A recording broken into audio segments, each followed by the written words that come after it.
Sky Squad, we are back in the building for this live Ponderosa to discuss Love and Marriage Huntsville Season 4, Episode 13, Wine and Grind, baby. We got to talk about this wine and grind. Martell is in Atlanta for the boys' trip for this wine and invited the ladies out to do a little grinding, okay?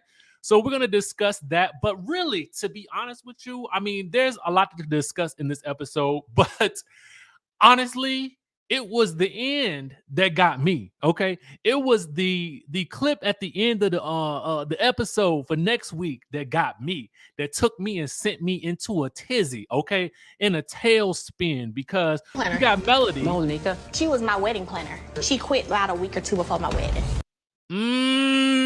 Miss Melnica was the wedding planner. Okay, some tea that we did not know. At least I did not know. So then Melody goes on to say this.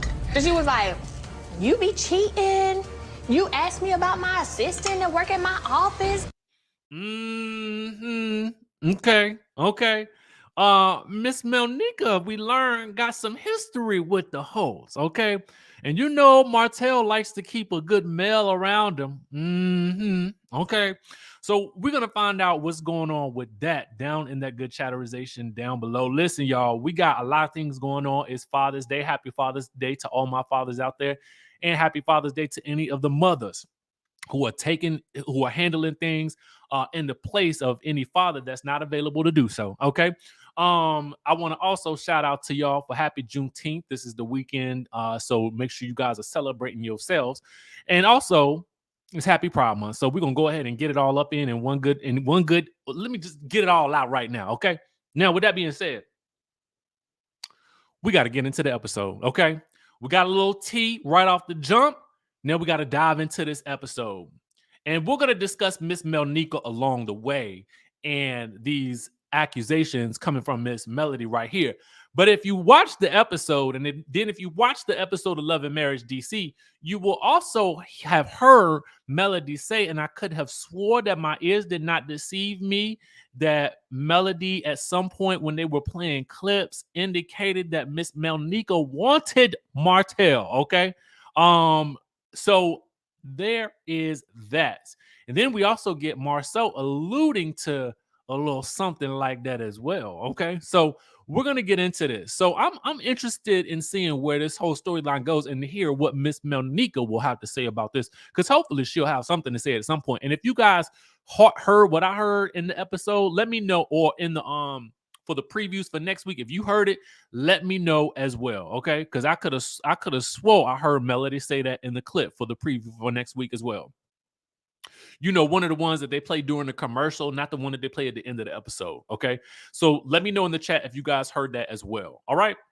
Now, with that being said, let's go ahead and get into this. Again, make sure you guys, thank you, Mountain Kitty. Subscribe to the channel, hit the notification bell button, join the texting community, because listen, we're gonna keep it popping. Okay. Let's get down to it.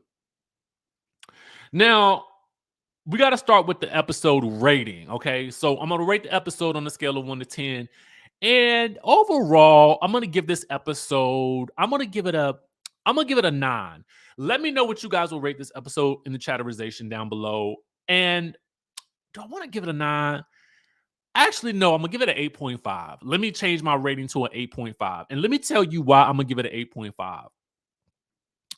I'm gonna give it an 8.5 because I kind of felt like this was a little bit of it wasn't a transitional episode as much as I felt like it was. I kind of was hoping for a little bit more, okay, from the boys' trip.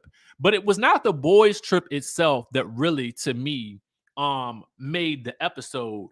It was some interesting reveals during the episode, and it was some interesting things that came out from Lewis and Tiffany that I found were just a little bit interesting that we got to talk about. We get a conversation with Letitia and Kimmy that I want to really get into. I don't know. I was thinking that this boys trip was gonna give me a little bit more. but it did not give me what I thought it was going to give. Okay. And maybe we'll get more of that in next week's episode, but I don't know. It, it was good, but it wasn't explosive. But we also know that every episode can't be an explosion. All right.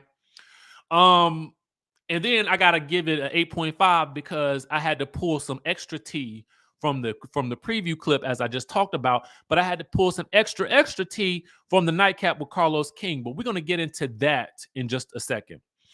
Thank you, T Ness, for confirming what I heard as well. When Melody said that Miss Melnika had allegedly wanted Martell. Okay. T Ness, thank you for that super chat. Says, hey Richie, yes, I did hear what Mel said. Exactly. I thought she said it. I thought she said that. So let's get right down to it. All right. So the guys pull up at the $10 million Inest mansion. Okay. And Martell's manager, Melnika, okay, is there to meet them in her shimmery garments. And as she's talking, Marceau asks how long they've been friends. And basically, what he's really wondering is, since she's been in the friend zone for 30 years, if Martell just has a thing for women named Mel. Okay. Now I noticed that he threw in some shade by saying that the lady had been in the friend zone for 30 years. And so I kind of felt like, or were you calling into question whether or not there was some attraction there betwixt the two of them? That's what I was starting to wonder. But again, you never know with Marceau, because Marceau is smarter than the average bear, and how he throws out his shade, what he says, what he wants you to think, what he's gonna leave you thinking. So you got to be on the guard with Marceau. Okay. Anyway, as all the men call their wives, the ones who are married, that is, the ladies got questions. Okay. And of course, Letitia got the most questions. Why y'all in this $10 million house with all these rooms for just the four of y'all? Okay. Now, y'all supposed to be in the Airbnb. Okay. It's 4 people. So you have 4 rooms. All right. Why are you in the $10 million mansion with the 20 rooms? Okay. And it's only 4 of y'all. Riddle me that. Letitia says. And Letitia, I mean, you asked some valid questions. Okay. You asking some valid questions. All right.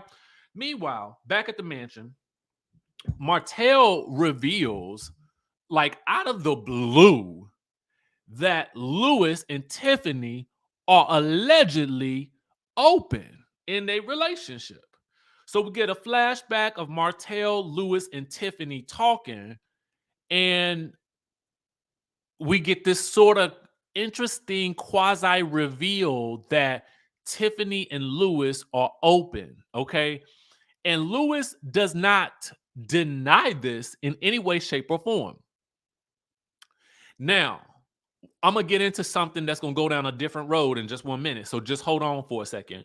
But of course, Marceau wants to know who they was with, okay, and how Lewis made it possible. What did you say to Tiffany to make her okay with inviting some other women's into the bedroom, okay? And then he says that he's ready to take that same advice. Now, I don't know if he was joking or not, but I don't think Letitia is going to be too happy to hear about that, okay? I thank you. Good news, good deeds. I appreciate that. Let me thank you for the super chat. I'm gonna have to lead us up. Thank you for the offering, the love offering. We appreciate it. Love your chatterization, and we send love back to you too, baby. Come on now, bring it on in on this good Sunday. Tithes and offerings. I appreciate it. Now,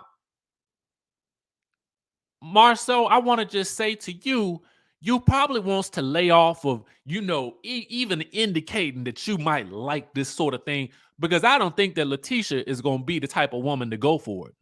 But in reality, it appears that Miss Tiffany ain't too open for it either. Okay. Now, how do I know this? Because she says so on Watch What Happens Live, not Watch Lord to Watch What. Carlos, please forgive me for that. Please forgive me for that. Y'all know all these late night shows I got to keep up with. They be crossing my hairs, and it's another late night show I got to keep up with.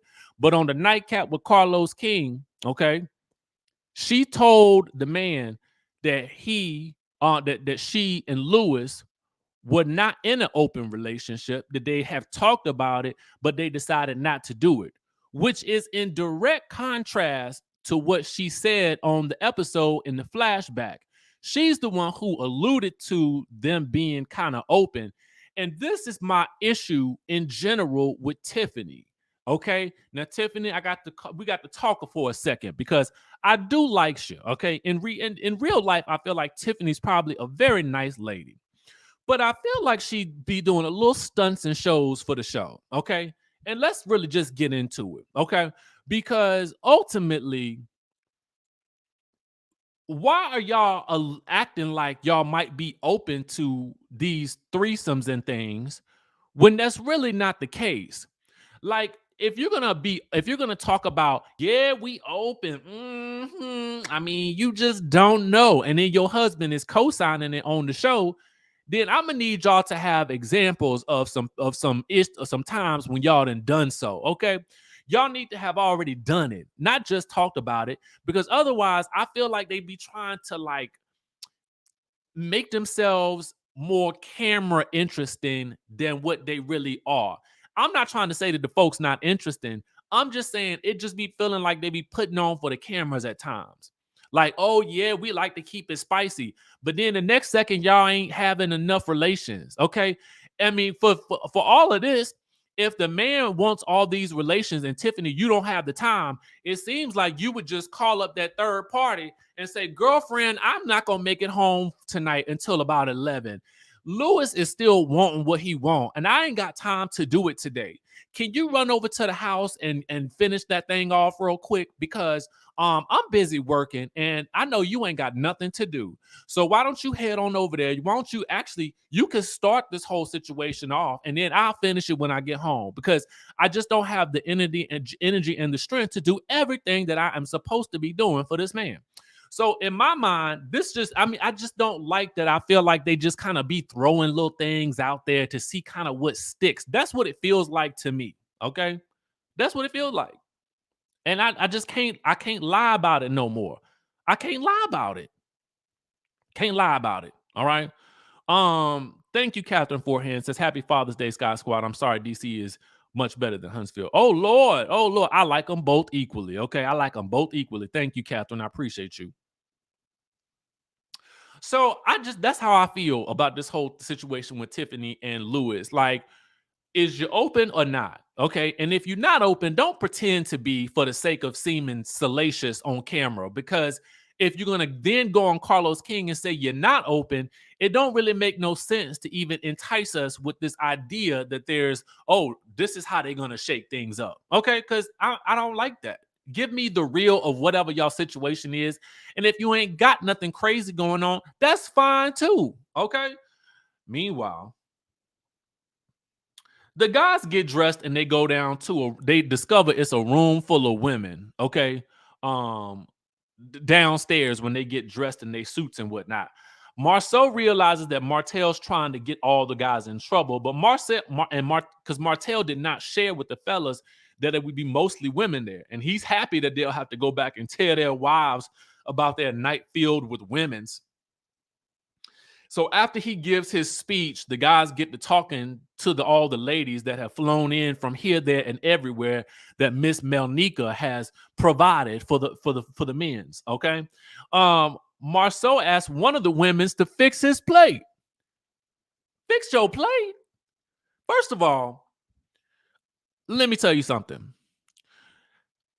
The practicality of that sounds cockamamie to me. Because number one, if I want somebody to fix my plate, I want somebody to fix my plate that know what I like to eat. Okay. So I can't just be having no stranger fix my plate. It just don't sound, again, this is the practicality of it. I want somebody that know me. Okay. I want Bay to actually fix my plate. I don't want somebody random fixing my plate. They're gonna put some string beans and peas on my plate, and I don't even like that. Meanwhile, Maurice is like, oh Lord, Letitia's not gonna like that. No, she ain't. Okay, no, she ain't. And I'm gonna tell you how I know she ain't gonna like it when we get to the scene with her in it. But anyway, they all sit down. They start eating and chatting about the wine. One of the ladies suggests that he add some pink to the bottle, and he's open to that because really, I mean, for the most part, I think wine is something that seems more like the ladies enjoy more so than the men. But that don't mean that men can't enjoy a good bottle of wine. Maybe it's just me. I don't like wine, to be honest with you. Except if you're taking me on a wine tasting tour, then for that I will. I'm ready. Okay. And then I have to break my 2-drink maximum. But anyway, I digress because it ain't about me right now. Anyway, the guys have to play a game where they have to try to sell the wine to the ladies. So Maurice was the best at this, to be honest with you. Maurice told the ladies, close your eyes. Now imagine you're just sitting there percolating. The wine is bubbling in front of you. It's about to run it over and dribble down onto your bosoms and things like that. I mean, he got him in the spirit of the things. And I was like, no wonder Kimmy is so easily able to just forgive you every time you throw your little doe eyes at her. Okay. You talking to her like that. You talking the woman out of her bloomers. That's why. Okay. I get it now. I get it. Okay. Lewis, in true to form, goes for the gusto and just wants the ladies to open their legs and throw the wine down on it. Okay. And I was like, sometimes I just be feeling like they be putting on, okay, just a little bit. I don't feel like they have the naturalness that I feel like the original cast has. And maybe it's because I feel like the original cast is not trying to be anything. But that's just me. Like they don't have anything to live up to. They just being themselves, whether you like them or not. So Kimmy and Letitia have dinner, okay? Kimmy is concerned about this ATL trip, and Letitia don't know why they going to ATL anyway, but she feels like she should just pop up on them. Now, the fact that she even thinking about popping up on them is a red flag to me, but whatever. She's concerned about them going with Martell and don't know why they can't come out with some she don't know why he didn't came out with some wine when he really don't even drink wine like that, much less coming out with a cookbook when she know he don't cook. But whatever. And she bets that they're going to the strip club, which they are. Letitia feels like a lot of families end up breaking up over rumors, and she feels like she's stronger now than before and feels like God would show her if anything was going on and she doesn't have a choice but to trust her husband. And she can't listen to the outside noise, no matter how much outside noise is going on and raining down outside of her front door. She cannot listen to this outside noise. And she will not listen to her mama come back with any more rumors. She just will not do it. She is not doing it. And she just goes on and on and on and on and on and on and on. And I'm like, Letitia, listen. First of all, A, you look very good in this scene. 2, I feel like, look, I hate to say this. I hate to say it. I really do. But if just this conversation right here, as much as I want to give Letitia credit because I think she's a very smart woman. And I feel like, she's one of those types of people that I feel like in my personal mind, I want to uplift her because I feel like she gets a bad rap on the show. I like all these ladies for the most part, but I often feel like Letitia, as much as I wants to ride and ride, I want to ride for you, but I can't ride for you when you are showing continuous signs of insecurity about your relationship. And rightly justified, to be quite honest with you, because I mean, the man don't do nothing to help your case. But at the end of the day, I mean, your insecurity definitely showed in this conversation, and I got to keep it real about it. Okay, we got to keep it real, 100. Okay, 100. Meanwhile, the guys gets to the King of the Diamonds, ATL. Martell relays that the married guys are gonna have fun whether they're married or not. After watching Lewis at the strip club, Marceau believes that it was Tiffany's idea to be open. No, it was Tiffany's idea to, I ain't gonna even call that woman a liar because that would be not right. What I'm gonna call her is somebody that misled me. Okay. That's what I can call it. I feel like I've been misled. Okay. Tricked, bamboozled, or whatever you want the case may be. Because if they all this talk about them being open only to find out that they're not really open, I was mad. I can't talk about it no more. Anyway, Martell jokes about having baby number 6. And I'm thinking to myself, I don't really think that that's something that you should joke about, especially with all of the, you know what? I digress. I can't even do it. Marceau then jokes about the last time he did something like this, being going out with these guys. He got in trouble, and then they toast to family and legacy. So the next day, let me actually say this because it is Father's Day. I ain't like what Martell said when he was, and I know it's a joke, but I just feel like it be too many guys out there that run around fathering a bunch of children. I'm gonna say it on Father's Day, so get ready. That run around fathering a bunch of children, and they don't all, and it's not all men, because not all men are like this, but it's some men, and then some men that know, that I know, that are like this, that run around, thinking that a father and a child, or impregnating a woman is something to be playing around with. And it ain't even something to me to joke about, because when you start talking about bringing a life into this world, you really got to think about the ramifications of what you're talking about, because you need to make sure that you got the time and the energy and the finances to be there to make sure that that child has all the needs that are provided for them. Okay, that's number one. So, without really going in on that situation, I'm gonna drop it and leave it at that. But I just didn't like that moment, okay? Because it ain't cute and it ain't nothing to joke about, and you too old for that. Okay, now I'm done. All right. Anyway, the next day, the guys grab breakfast before the wine tasting. Okay, Maurice is hungover, and they recap the night before. They joke about Martell having a whole bunch of males in his life, as you can see on the screen here. Okay. Um, and then Martell tells them that they're going to go to a rage room for the day. Marceau tells Martell to show his mom a picture of the Inez name brand out front, since that's his grandmother. And then they ask him how he's doing with the whole Melody situation. He goes on and on about Melody having a dark heart. But Marceau, who again, I feel like is smarter than the average bear, okay, basically tells the man, listen, you got to have some type of accountability for some of this mess that you've been created, okay? And because you don't want to have no accountability, that leads me to believe that what you are afraid of is that if you are accountable, then if she's ever accountable for what she's done, that your inability to do the right things with her will overshadow anything that she has done that has been messed up in this situation, okay? And I was like, oh, Marceau, you on the right foot. You on the right foot today. Okay. T-Ness says wrong road, Martell. Not a good look. Definitely not a good look. Brand new to Matt says, yes, that was not funny. It was reckless of Martell to say that. Absolutely, I agree. Okay. So meanwhile, all right, Tiffany and Mel. See, this was another scene that I felt like I had to look at Tiffany's side eye. The entire scene, I looked at her side. I looked at her more side eye than Melody gave her side eye. Okay. So Tiffany and Mel meet up, and Tiffany thanks her for being there for her. And she goes into why she's happy that Mel went to Utah instead of Lewis. And then she admits that the man is not a self-starter at all in any way, shape, or form. She's the motivator in the relationship. And I'm like, oh, okay, anyway, whatever. Mel is like, okay, girl. And so Tiffany wants to continue her search for her father. But Mel then jokes about, they get into this discussion about, some lingerie or whatever that Lewis might like. And Tiffany is like, well, it won't be good enough for Lewis. He's too sexually needy. And in my mind at the time, I'm thinking, well, y'all open, so call a home girl and have her fulfill his needs. Hey, girl, come over. And so anyway, but now that I know that ain't true, I'm mad. But whatever. Mel asks if Tiffany and Lewis have had the love language talk. And Tiffany says, yeah, I told him what his love language was.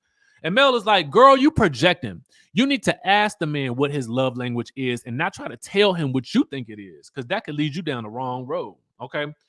Tiffany then says, I don't think he appreciates me as a strong Scorpio woman. Okay. I don't think he appreciates me. Actually, let me take it a step further. I think he might be intimidated by me being a strong Scorpio woman. And I'm like, girl, why do you continue to throw this man under the bus like that? I don't understand it. I really don't. It's like every week, it's something different. It's something different every week. Every week. Okay.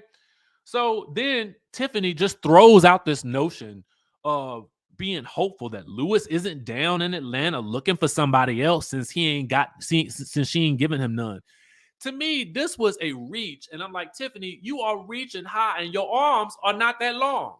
Let me tell you why I felt like this was a storyline reach, because I kind of feel like they just keep throwing up this notion that he's so sexually frustrated. And I'm like, girl, it don't make no sense. This man is saying to you that he's sexually frustrated. Y'all telling us y'all open in one sentence. You telling him you want a baby, but you ain't got no time. You ain't even got no time for him. When you gonna have time for the baby? None of it makes any sense. Now you want to just randomly throw out this idea that because you know that you're not giving your man the intimacy that he needs, that oops, he might just fall into something while he's in the Atlanta.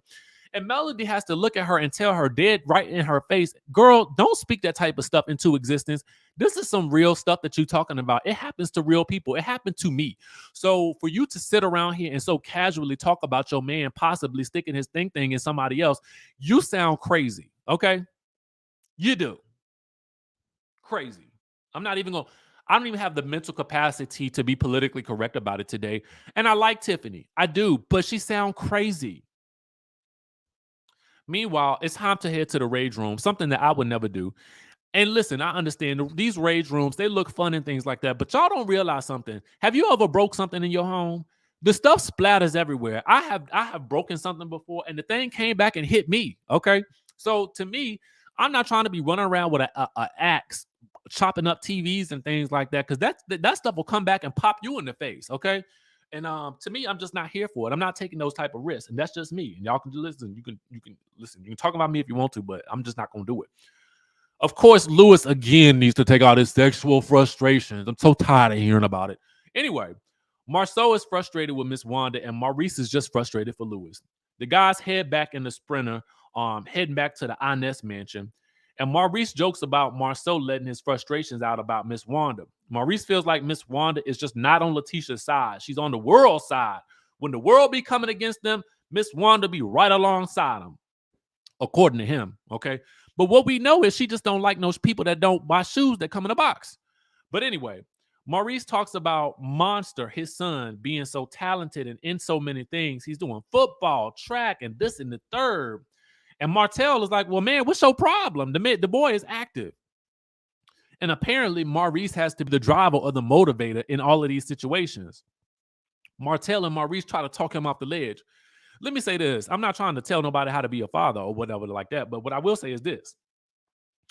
You know, when I was younger, my dad used to try to make me play basketball because my dad was a really big basketball player, whatnot.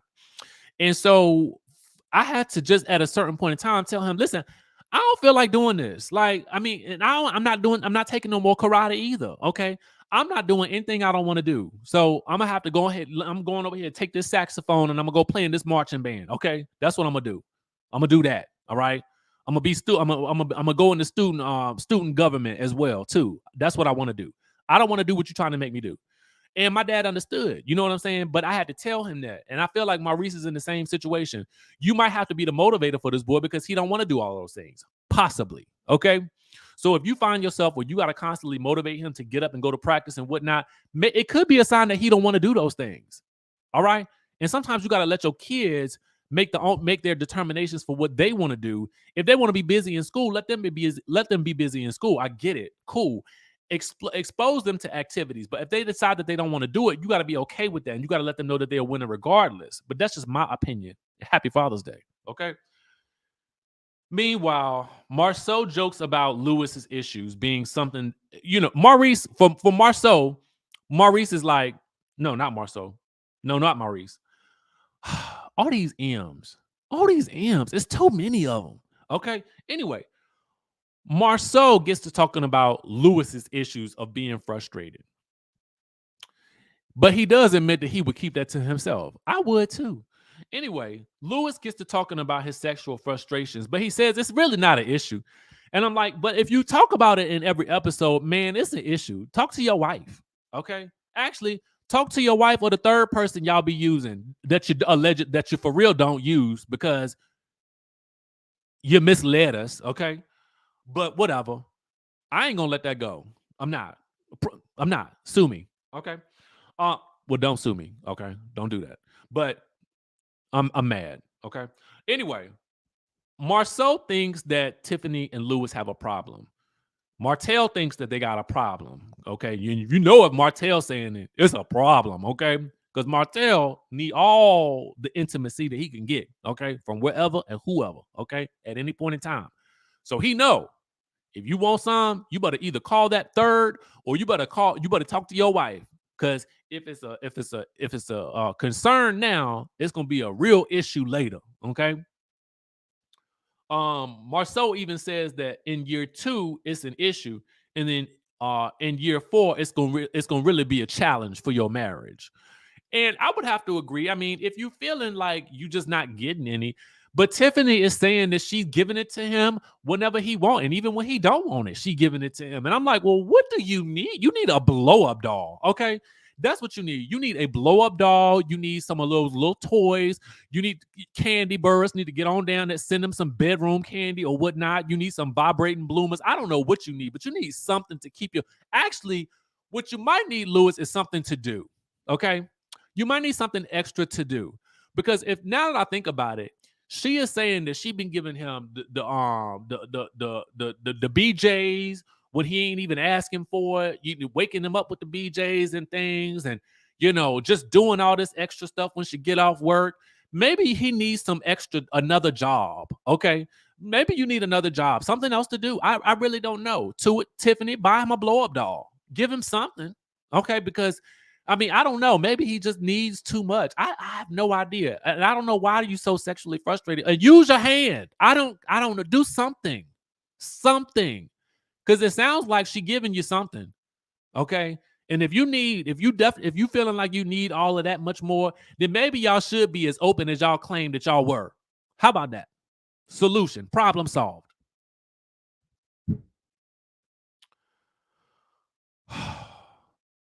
Meanwhile, John Quest said, go to the gym.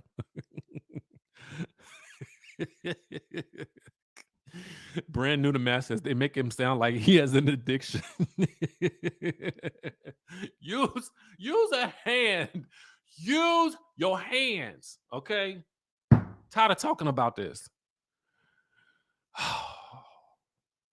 Meanwhile, that's it for the Love and Marriage Huntsville review. The Love and Marriage DC review will be out at about 2 p.m.